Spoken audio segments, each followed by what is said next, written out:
Assalamualaikum warahmatullahi wabarakatuh.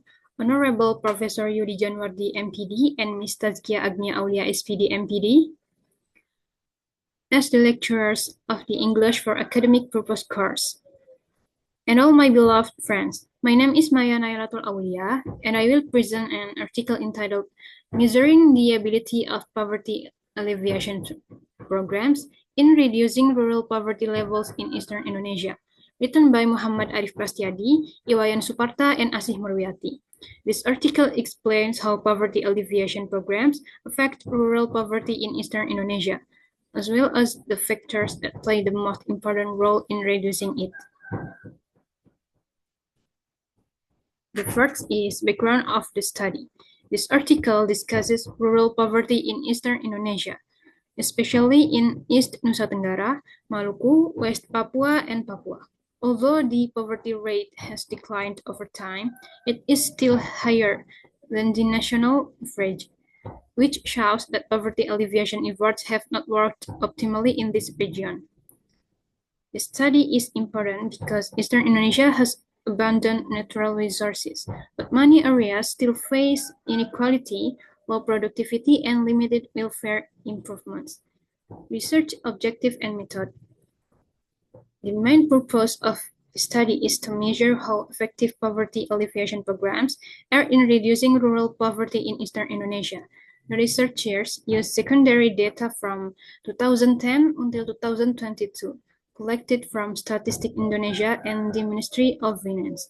To analyze the data, the study applies the bundle bond system GMM method, which is suitable for dynamic panel data because it can capture both short-term and long-term effects.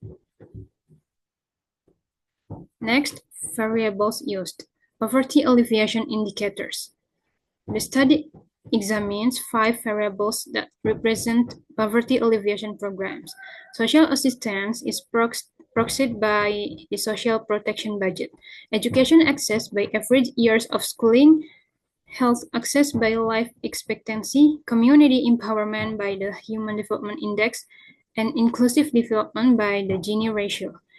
These variables were chosen because they reflect major government efforts to reduce poverty through welfare support, education, health services, human quality improvement, and fairer income distribution. Next, main findings. The estimation results show that social assistance, average years of schooling, and HDI do not have a significant effect on poverty. In contrast, life expectancy significantly reduces poverty, while the Gini ratio significantly increases poverty. The best model used in this study is the CIS-GMM model. Based on this model, health and inequality are the most important variables influencing rural poverty in Eastern Indonesia. Next, and the last, conclusion and policy implications. The study concludes that reducing inequality and improving health access are the most effective strategies for reducing rural poverty in Eastern Indonesia. Health improvements have a strong negative relationship with poverty, while income inequality has the strongest positive effect on poverty. The authors recommend that the government improve the targeting of social assistance, strengthen health facilities, and ensure that development is more inclusive and involves local communities. That concludes my presentation.